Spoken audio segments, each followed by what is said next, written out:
Shri Krishna Chaitanya Prabhu Nityananda Shri Advaita Gadadhara Shivasadi Gaura Bhakta Vrinda Shri Krishna Chaitanya Prabhu Nityananda Shri Advaita Gadadhara Shivasadi Gaura Bhakta Vrinda Hare Krishna Krishna Krishna Hare Hare Hare Rama Rama Rama Hare Hare Hare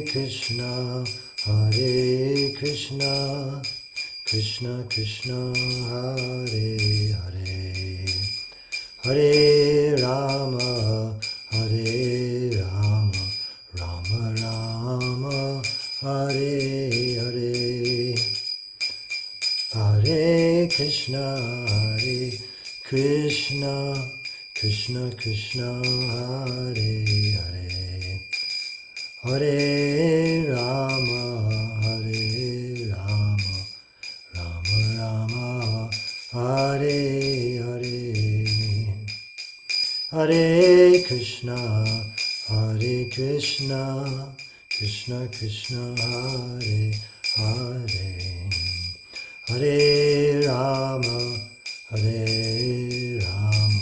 Rama Rama Hare Hare Hare Krishna Krishna Krishna Hare Hare Hare Rama Rama Rama Hare Hare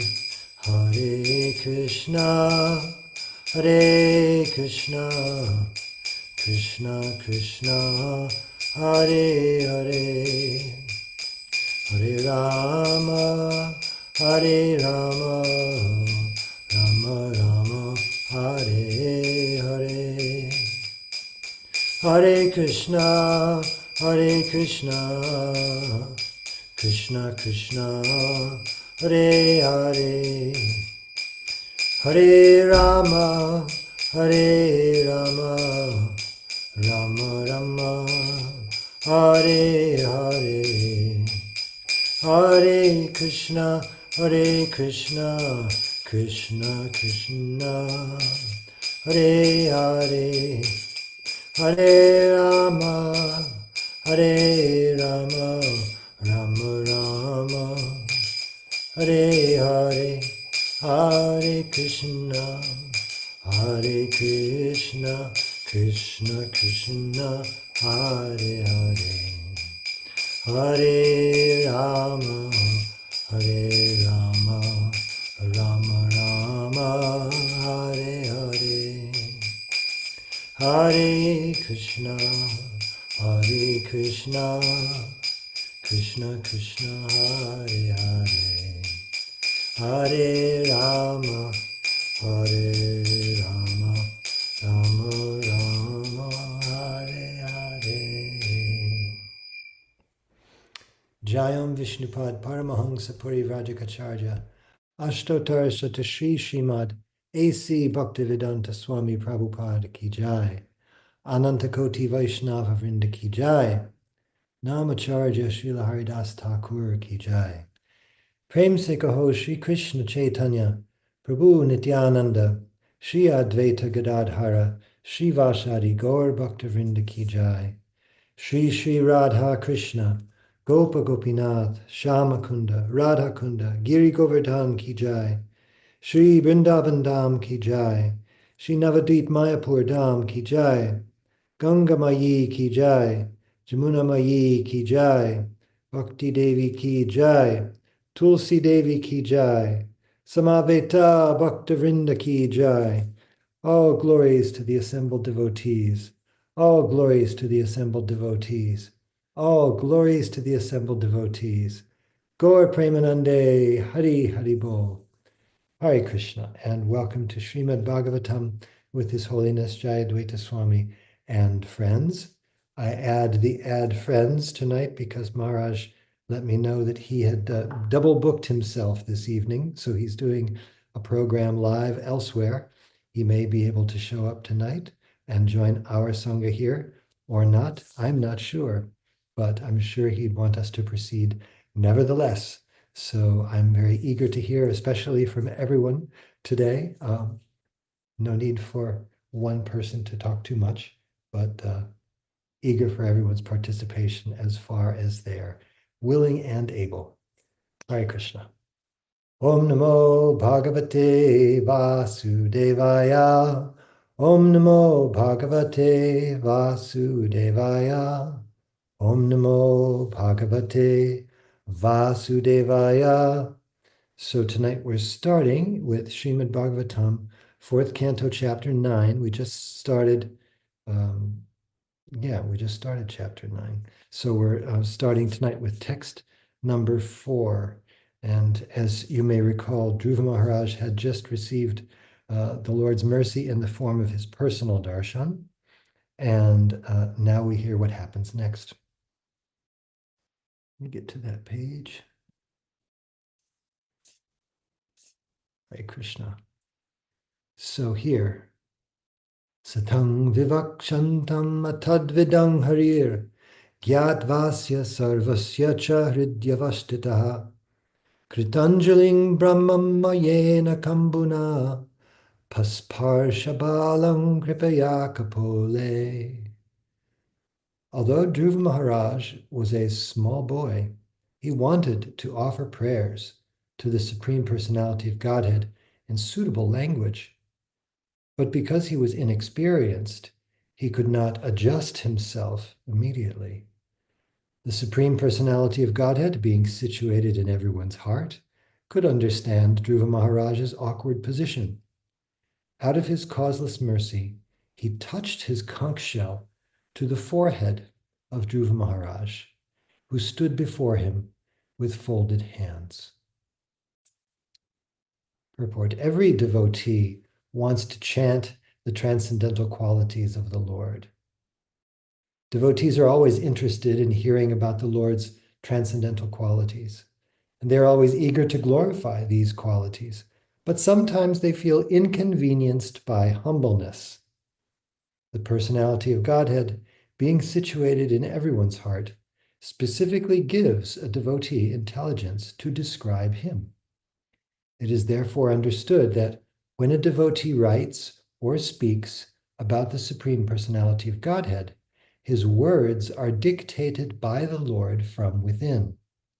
This is confirmed in Bhagavad Gita, 10th chapter, to those who constantly engage in the transcendental loving service of the Lord from within dictates what to do next in order to serve him. When Dhruva Maharaj felt hesitant, not knowing how to describe the Lord for want of sufficient experience, the Lord, out of his causeless mercy, touched his conch shell to Dhruva's forehead, and he was transcendentally inspired. This transcendental inspiration is called Brahmamaya, because when one is thus inspired, the sound he produces exactly corresponds to the sound vibration of the Vedas. This is not the ordinary sound vibration of this material world. Therefore, the sound vibration of the Hare Krishna mantra, although presented in the ordinary alphabet, should not be taken as mundane or material. Om Jnana Timirantasya Jnananjana Shalokaya Chakshurun Militam Yena Tasmai Shri Gurave Namaha. Vanchakalpatarubhyascha kripa sindubhya evacha patitanam pavanebhyo Vaishnavibhyo namo namaha. Shri Krishna Chaitanya Prabhu Nityananda Shri Advaita Gadadhar Shivasadi Gaur Bhaktavrinda. Hare Krishna, Krishna Krishna, Hare Hare, Hare Rama, Rama Rama, Hare Hare.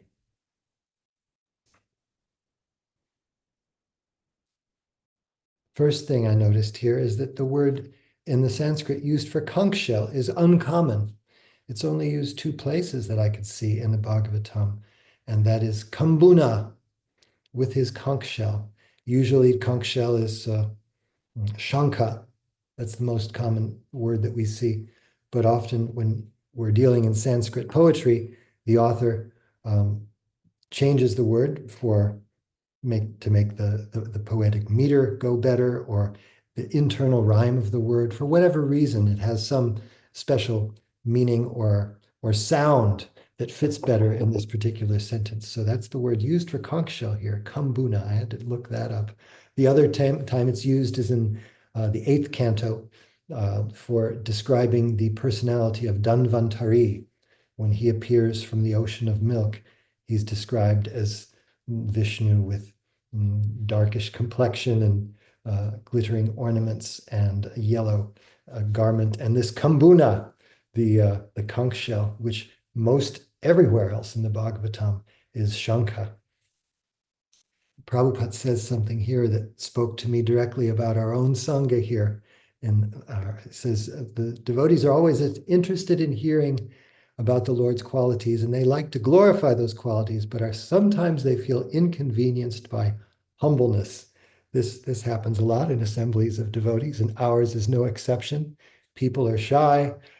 Seems like extroversion seems a requirement for participation in the class, but that's not the case. We all enjoy very much because we've all had the experience of speaking about the Lord to other interested parties, and there's no higher pleasure. But sometimes, as Prabhupada says, we feel inconvenienced by humbleness. And certainly in Maharaj's presence, I can understand how people are sometimes inconvenienced by humbleness.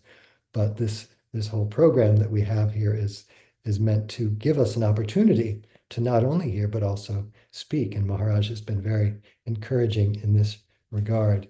Later in the purport, Prabhupada says, when a devotee writes or speaks about the Supreme Personality of Godhead, his words are dictated by the Lord from within. So we can't make up a description of the Lord. We can't imagine our way to it. And also, when we describe the Lord, it's not any kind of academic or clinical exercise like looking at something under a microscope and taking notes about some external object. Because if you think about it, we are all Krishna's external objects, and we're able to do anything because of his potency. He lends us some potency to do something. So when we try to speak about him, we can only really do so if he allows us to do it, or here, as it says, dictates what it says, like Prabhupada himself would say of his own writing, that Krishna has told me what to say. He also used this word again. He dictates what to do next. He quotes Bhagavad Gita 10th chapter. Dadami buddhi yogam tam yena mamupayanti te. The Lord from within dictates what to do next in order to serve him. Most often when we experience any anxiety in our lives, it's because we don't know what to do next. But if we find that if we surrender to Krishna, he will, from within, dictate what to do next. There's always a next action, no matter how much worry we might want to entertain ourselves with. There's always a next action, a very next action, a very next step that can be taken. And this is what the Lord dictates from within. If we surrender in that moment, the very next action will be revealed, which is nice. Prabhupada describes Dhruva Maharaj in a very sweet way here, for want of sufficient experience. He says that about, he was not knowing how to describe the Lord for want of sufficient experience. And I was considering how we may hear something or see something extraordinary that we want to describe or somehow communicate our experience to others. Painting is one example of this, that we all have the ability to see But a painter is trained to not only see, but to notice shades of color. And when he comes to the point of sitting at his canvas or his paper, he knows what to do with the tools at his disposal in order to communicate visually with whomever is going to see the painting. And we have within us, it's an innate ability to glorify Krishna because we're all Jivara Svarupoi Krishnara Nitya Das. We're constituted as his servants, his parts and parcels. So we have this nature that for glorification of Krishna, but sometimes that needs to be brought out. Not sometimes, all the time. It's just like walking. Walking is inherent in the capability of a human body, but it needs to be brought out and drawn out. And same with language. Language, it's there, but we may hear someone speak very articulately, for example, and then not feel like we can articulate as nicely when passing on the information. So it requires some experience or practice and guidance. And here, when Dhruva runs into this same difficulty, he didn't know how to describe the Lord for want of sufficient experience. So what the Lord immediately takes this extraordinary step of touching the Dhruva with his kambuna. And then we'll, spoiler alert, we're going to hear Dhruva Maharaj's prayers, which are very beautiful. You can see close up and very clearly the difference then between inspiration, which is what happens to Dhruva as he's blessed by the Lord, and imagination. Inspiration comes as a result of some kind of surrender, especially when Krishna says, Tadviti pranipatena. Then if you surrender, upadekshyanti te jnanam, then the knowledge comes. Whereas on the other hand, imagination is in the realm of, I will now create something. And you get into the realm of fiction, especially if it's not authorized. So let's see. We have something in the chat. Saraswati Mata says, Hare Krishna, and let me uncover that. Yes, the Lord's conch shell is named Panchajanya. Yes, I was finding out that. I was looking various names of conch shells, but just in general, the conch shell itself is the Shankha. And yes, the Lord's conch shell has its own name, as do the conch shells of personalities in Mahabharata and so forth. Thank you for that. Yes.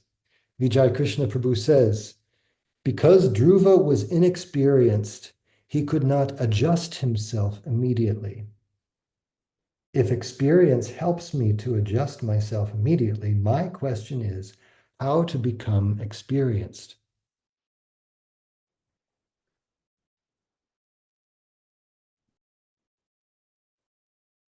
We'll read about this a little bit further in the next verse.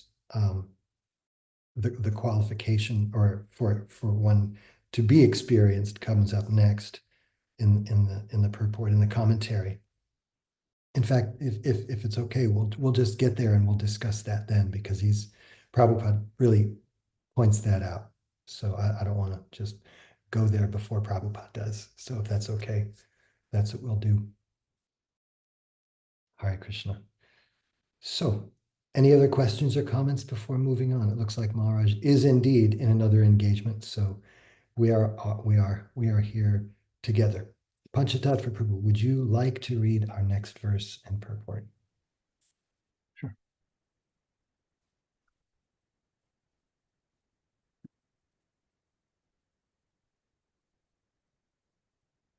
Jayadvaita Daiva Pratipaditam Giram Daivim Parigyata Paratma Nirnaya Tam Bhakti Bhavo Vyagrinat Asatvaram Rishrutoru Sravasam Dhruvakchiti. At that time, Dhruva Maharaj became perfectly aware of the Vedic conclusion and understood the absolute truth and his relationship with all living entities. In accordance with the line of devotional service to the Supreme Lord, whose fame is widespread, Dhruva, who in the future would receive a planet which could never be annihilated, even during the time of dissolution, offered his deliberate and conclusive prayers.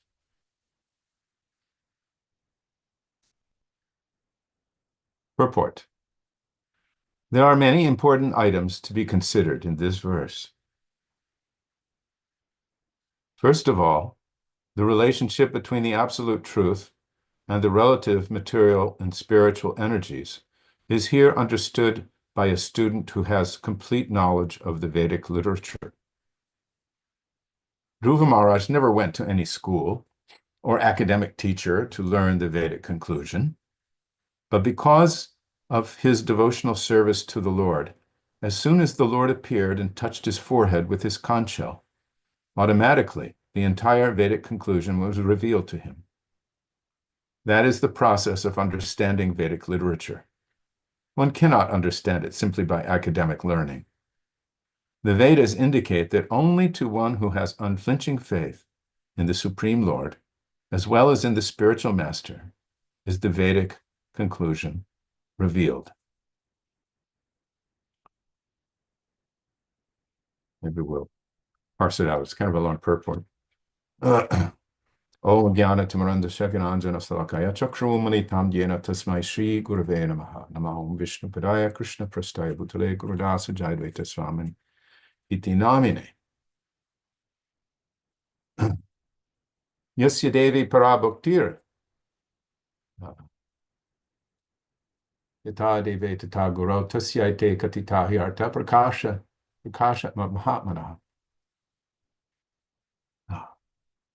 Prabhupada glosses that verse here, the last sentence of the purport of this paragraph. And we are hearing, just as Nikendra Prabhu indicated, that this is the qualification, devotional service to the Lord, and obtaining what was referred to in the previous verse, the causeless mercy of the Lord. There it is again, an often repeated expression, causeless mercy. Dhruva Maharaj, after all, is only 5 years old. As a 5-year-old, he's done such extraordinary things.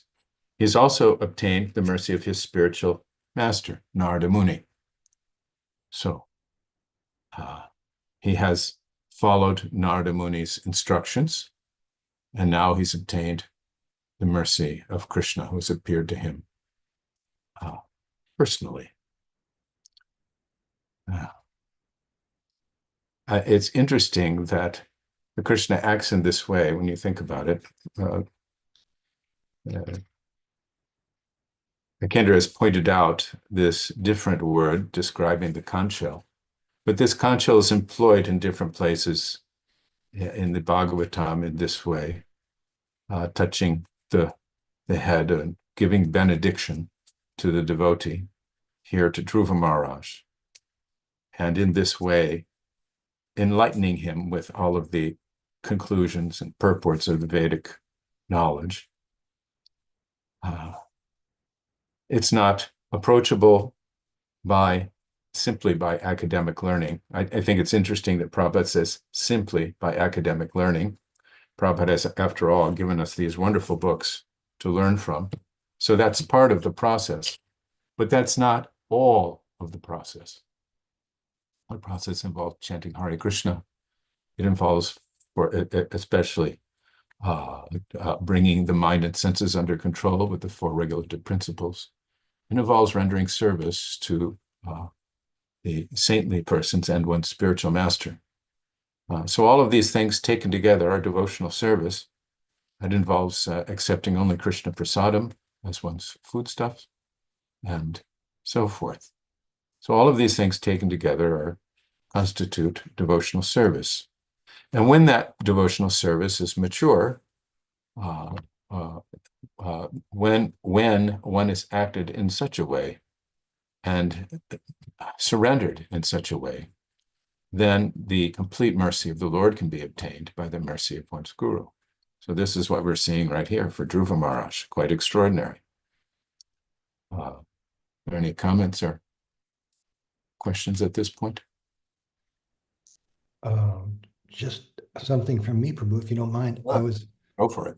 I was considering this verse also course, I tend to see areas of the text where I find things very interesting or even humorous, especially here where it says, as soon as the Lord appeared and touched his forehead with his conch shell, automatically the entire Vedic conclusion was revealed to him.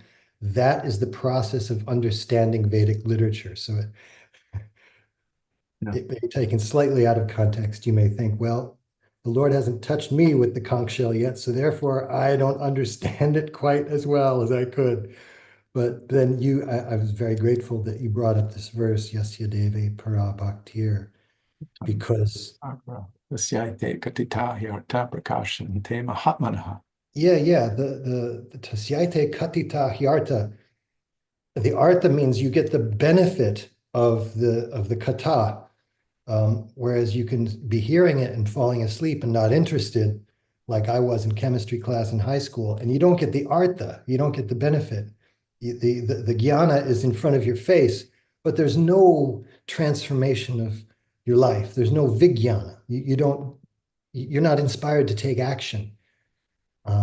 Because that he says here that unflinching faith is the prerequisite for knowledge. And this is something that it seems to be very hard for most people in the contemporary world to understand, because they want to put faith in one compartment over here and say, okay, you people, you religious people, you have faith in something. But we over here, we're the rigid, really clinical we, scientists. We have a we're interested in knowledge. We're not interested in faith. We want to know. But any kind of knowledge requires faith. If you want to know how to bake a cake, you got to read the recipe, which means you surrender to the guru, and then you have to follow the process. Um, and here the faith in this verse that he quotes here from the Upanishads, it's the faith needs to translate into action. The guru gives an instruction. He doesn't just give you a bunch of information, but he tells you what to do. And then if you carry that out, guess what? You get your life changes. Things are revealed to you. You have a direct experience. Your experience of reality, it progresses from Shraddha all the way to love of God and prema. I was thinking today, there was one reporter who was really keen to get some story. And he approached Prabhupada and said, Your Grace, he was very respectful and very determined. He said, Your Grace, I would just like to know, if you wouldn't mind telling me, when is it that you received your first revelation of God? When did that happen? And Prabhupada said immediately, I can give you also. And the reporter, undaunted, persisted in his line of, I'm sure I'm swimming in ignorance here, Swamiji, but I would like to know, at what physical age in this incarnation did you receive yourself the first experience of God? And Prabhupada deflected him a few times. But what Prabhupada was trying to do is say that this idea of experiencing God is something that's it's egalitarian. Anyone can do it. The problem is that nobody's interested. Here's the process. You just follow the process, and you yourself will have that experience if you want it. But if you don't want it, then it's just going to be academic for you, and all you want is a few sound bites you can print to get readers for your magazine or whatever. But Prabhupada didn't deal with people that way. Anyway, I've gone on at some length, but that's some of my thoughts here.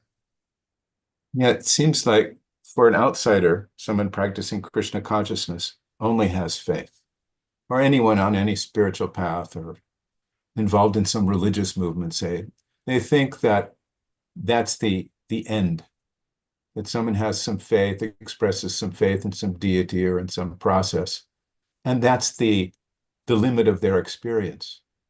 That's where it goes. There's nothing beyond that. You're just going to have faith that after you die, you're going to achieve this or that, or God's going to come save you.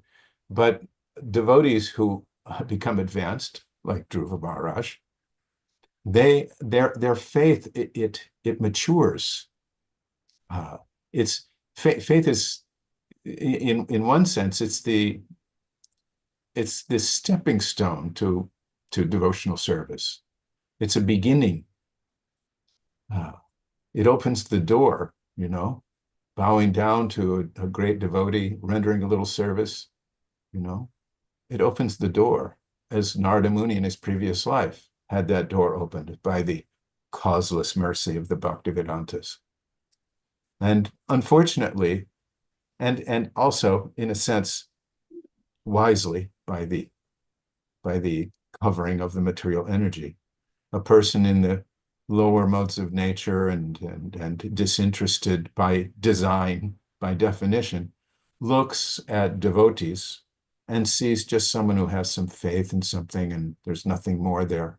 Because his experience is shallow, because he experiences life as meaningless or purposeless or godless, he thinks, well, they're happily engaged in believing in something that I could never believe in. And that's the extent of his interest. I'm sure there are so many people that heard Prabhupada speak and went away, even though they were graced with, Agyata Sukriti, but went away thinking, not for me, I'm not going to do that. No, again, I don't understand what he's talking about. I don't get it,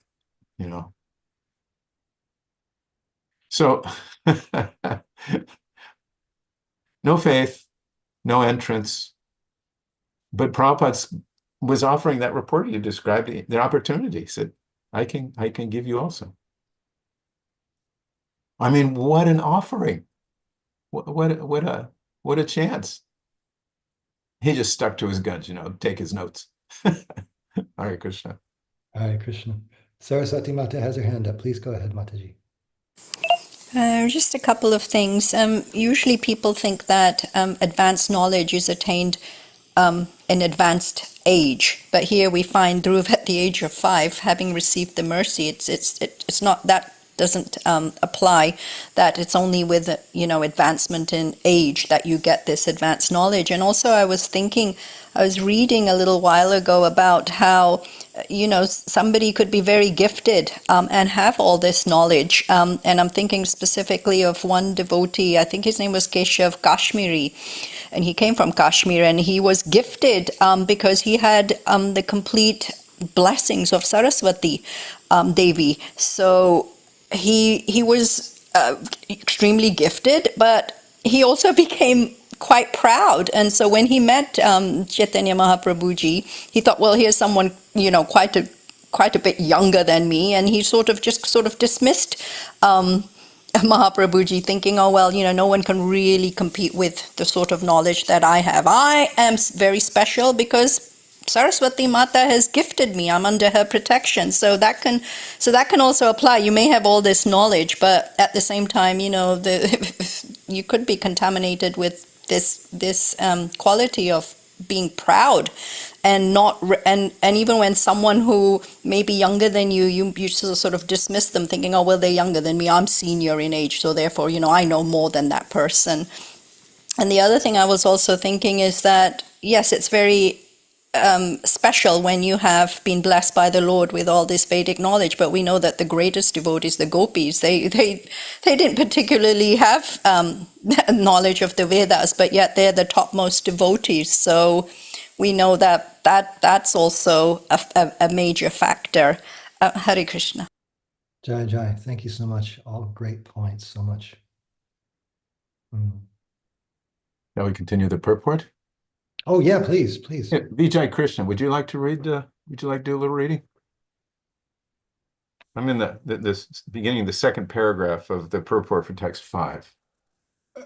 Thank you for the invitation, but I would like to see you doing the purport until the end.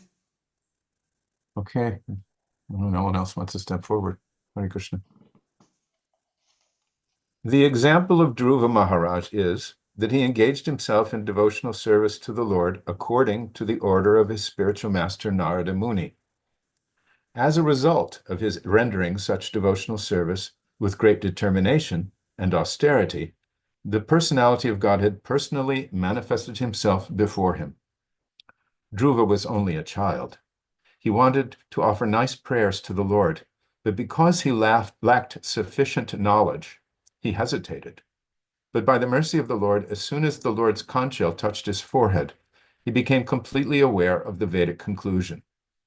That conclusion is based on proper understanding of the difference between Jiva and Paramatma, the individual soul and the supersoul. The individual soul is forever a servant of the supersoul, and therefore his relationship with the supersoul is to offer service. That's called bhakti, not in the way of the impersonalist philosophers, but as a devotee. Therefore, it is clearly said here, bhakti bhava.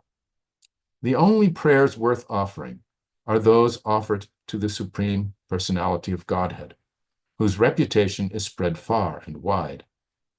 Dhruva Maharaj wanted to have the kingdom of his father, but his father refused even to allow him to get on his lap. In order to fulfill his desire, the Lord had already created a planet known as the pole star, Dhruvaloka, which was never to be annihilated even at the time of the dissolution of the universe.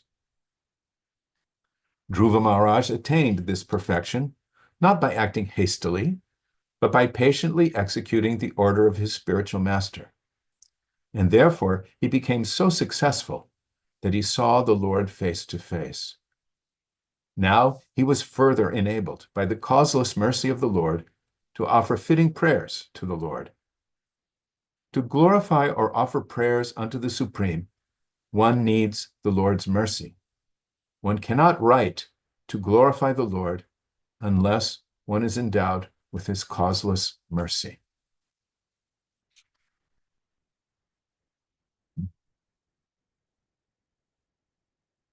So Srila Prabhupada's talking here about how Dhruva Maharaj, 5-year-old, wanted to offer nice prayers to the Lord, but felt insufficiency.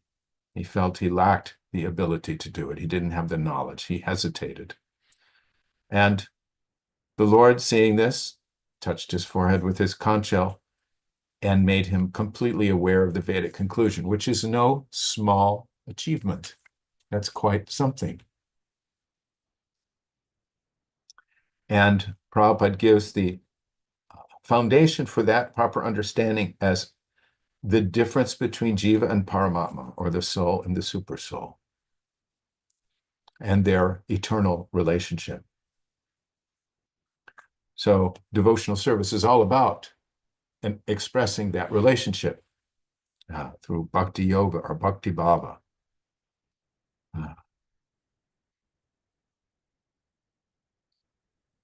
Prabhupada says that the only prayers worth offering are those which are offered to the Supreme Personality of Godhead. Of course, we know people pray to different persons for different things. There's lots of demigod worship in the classic history of Vedic culture and even today. And you'll find someone worshiping a great man or a powerful man or a politician. You know, I remember reading somewhere, it might have been in Science of Self-Realization, where Prabhupada was talking about how one man was worshiping Hitler because he felt that it would enhance his business interests if he did so. So propitiating or praying to this person or this entity or that, it's colored, generally speaking, by one's own motives and desires for some form of personal gain. But here, especially, we'll find out later that Dhruva Maharaj realizes that it isn't about personal gain at all.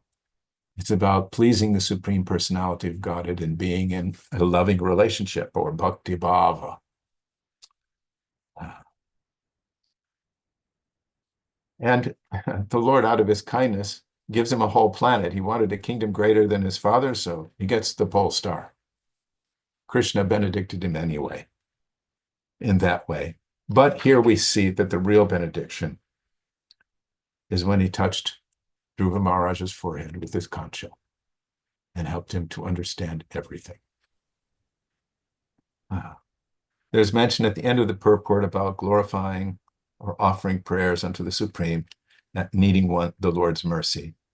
And one cannot write to glorify the Lord unless one is endowed with his causeless mercy. It made me think of something Let me find it. There's a 1972 talk that Srila Prabhupada gave on the 32nd verse of the 5th chapter of Brahma Samhita. And he says in his talk, Mudha means rascals, foolish people. Parambhavam ajananta. They do not know the transcendental nature of me. This is transcendental nature. Angani yasya sakalendriya vritti. This is explained by Brahma. Brahma Samhita means Brahma is the first living creature appeared in this universe. And after his realization, he is offering prayers. Realization means you should write, every one of you. What is your realization? What for this back to Godhead is? You write your realization, what you have realized about Krishna. That is required. It is not passive. Always you should be active. Whenever you find time, you write. Never mind 2 lines, 4 lines, but you write your realization. Shravanam Kirtanam, writing or offering prayers, glories. This is one of the function of the Vaishnava. You are hearing, but you have to write also. Then write means smaranam, remembering what you've heard from your spiritual master, from the scripture. So Prabhupada is exhorting his disciples to write whatever their realization in Krishna consciousness may be. And that's actually kirtanam and smaranam. It's part of the process. And a nice reminder, just as Dhruva Maharaj took the opportunity, he was endowed with the Lord's causeless mercy. And this extraordinary Krishna consciousness movement descended from Shri Krishna and Sri Chaitanya Mahaprabhu and the previous acharyas and Srila Prabhupada and his disciples, is giving us all the opportunity to engage in this kirtanam and smaranam. Hare Krishna. Thank you so much, Prabhu. Hare Krishna.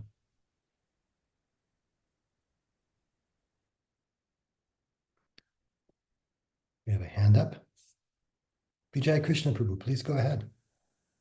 Yes, I have a question to offer to Panchatattva Prabhu, because in the first paragraph, and the quote goes as follows, quote, "But because of his devotional service to the Lord, as soon as the Lord appeared and touched his forehead with his conch shell, automatically the entire Vedic conclusion was revealed to him," close quote.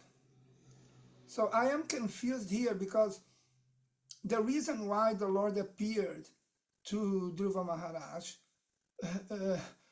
and also the nature of the devotional service to the Lord offered by Dhruva Maharaj, because after all, Dhruva Maharaj was suffocating the whole universe. And if I'm not wrong, because of that, the demigods went to the Lord to ask for help.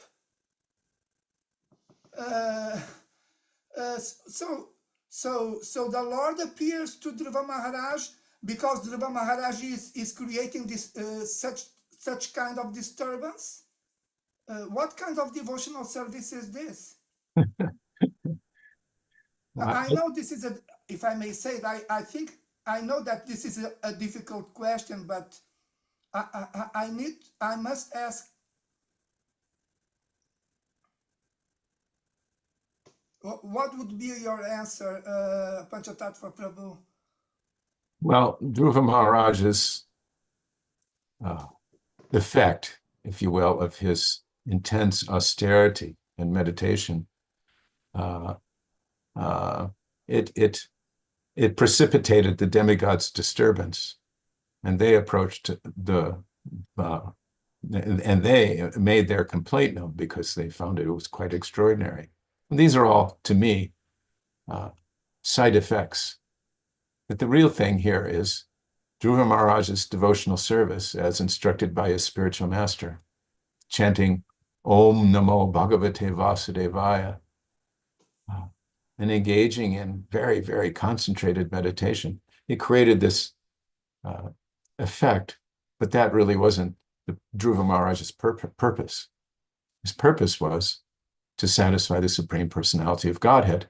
with, at least at that point, a goal in mind to obtain a kingdom greater than his father's or grandfather's.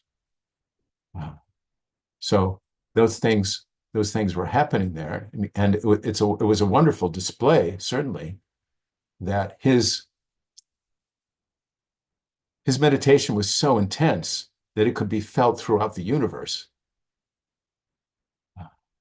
And so we have the demigods requesting that this disturbance cease, somehow be stopped, and so forth. And you think, oh, why should that happen? It's somehow or other by Krishna's arrangement. And it gave the Lord a chance to take the opportunity, which he could have anyway. Somehow these things work out this way. A goes to B, goes to C, and C comes to A. But here, our formula is you follow the instructions of the spiritual master.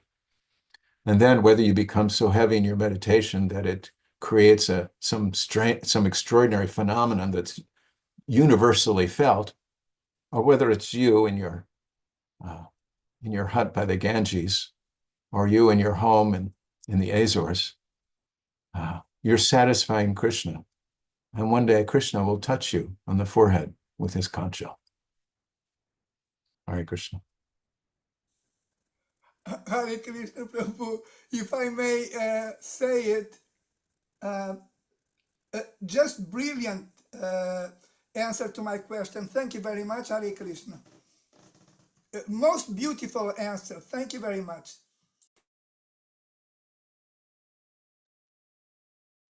Yes, thank you. And Saraswati Mata also says these pastimes gave an opportunity for demigods to offer prayers to Krishna and surrender, which increased their Krishna consciousness.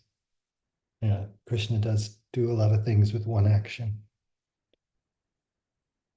And we read Srila Vishwanath's commentary on this very question was, because of this boy doing austerities, this is the Lord speaking to the demigods, when he stops his breath, your breath also stops. You should not fear, thinking that you will die. He has simply concentrated his mind on me. This will not destroy anything. It's a pastime.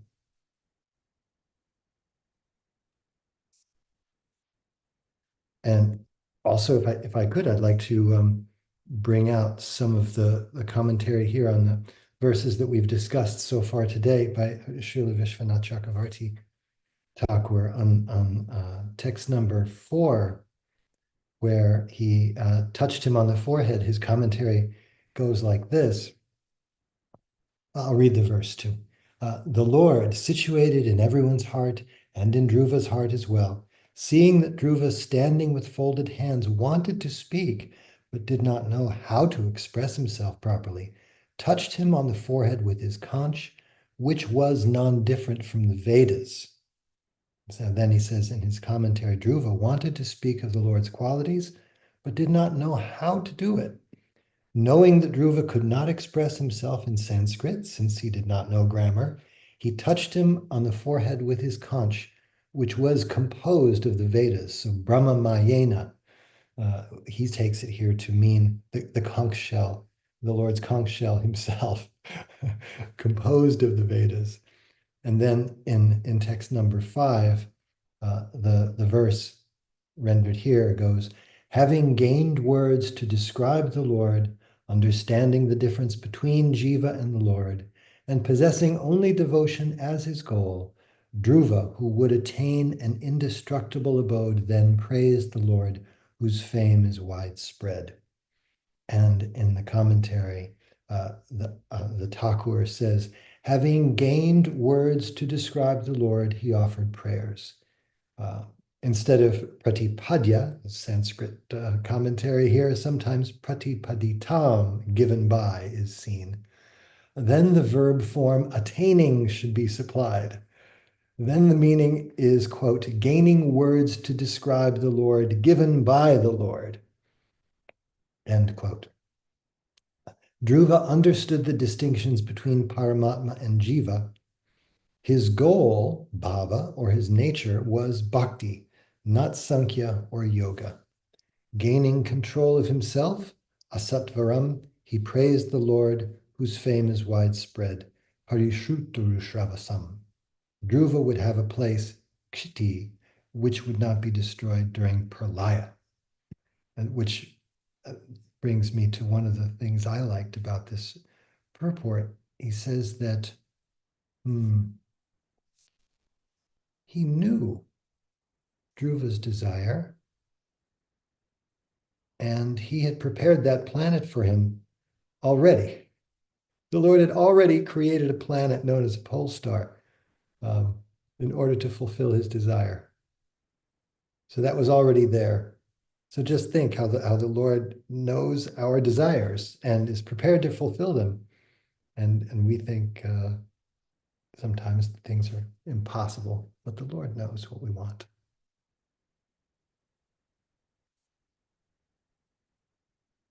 Any other comments or questions here? I'm looking at text 6, seeing if we might have time for it. It's a long purport, many, many paragraphs. I think if there's some more comments on what we've read already, great. Saraswati Mata, your hand is up. Is that a new hand? Yes, I was just when you talked about the Lord knowing the desires and having fulfilled it. Sometimes I don't know with other devotees, but I know certainly for myself, sometimes I'm very afraid when certain desires come up and I'm like, no, I don't want, no, I don't mean it. You sort of trying to tell Krishna, please don't, no, these are material desires and I don't want them and I don't mean it. You're sort of afraid that, oh, the Lord's going to think, oh, well, she's desiring this thing, which we know is not very helpful in our advancement in Krishna consciousness. But I'm just throwing a random thought out there that sometimes I become very afraid. Hare Krishna. Hare Krishna. Thank you for that.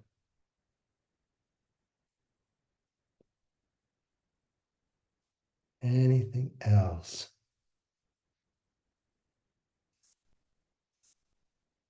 All right. So yes, our next verse is, and the purport for our next verse is quite long. So I think we have come to a time where it's appropriate to pause for kirtan.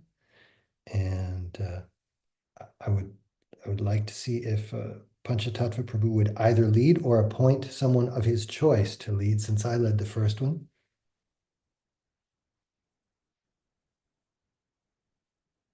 Well, let's see. Who would like to lead kirtan? That's always a tough proposal, Prabhu. Vijay Krishna Prabhu, Saraswati, Lakshmana, Meena, Pratipurna. I can do it. You want to do? Great. Haribol. Well, you mentioned my name, so Jai. may I? Yes, please. Thank you very much. You're most kind. Ekandar Prabhu, can you hear my mridanga? Yes, I can. Thank you very much. Hare Krishna, Krishna Krishna, Hare Hare, Hare Rama, Rama Rama, Hare Hare, Hare Krishna, Krishna Krishna, Hare Hare, Hare Rama, Rama Rama, Hare Hare. Hare Krishna, Hare Krishna.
Jayam Vishnupada Paramahansa Parivrajakaacharya Ashtottara Sata Sri Srimad A.C. Bhaktivedanta Swami Prabhupada Ki Jai Ananta Koti Vaishnava Vrinda Ki Jai Namacharya Haridas Thakur Ki Jai Prem Se Kaho Shri Krishna Chaitanya Prabhu Nityananda Shri Advaita Gadadhar Shivasadi Gaur Bhaktivinoda Ki Jai Shri Shri Radha Krishna Gopa Gopinath Shama Kunda Radha Kunda Giri Govardhan Ki Jai Vrindavan Dham Ki Jai Navadvip Dham Ki Jai Ganga Mayi Ki Jai Jamuna Mayi Ki Jai Bhakti Devi Ki Jai Tulsi Devi Ki Jai Samaveta Bhaktivinoda Ki Jai.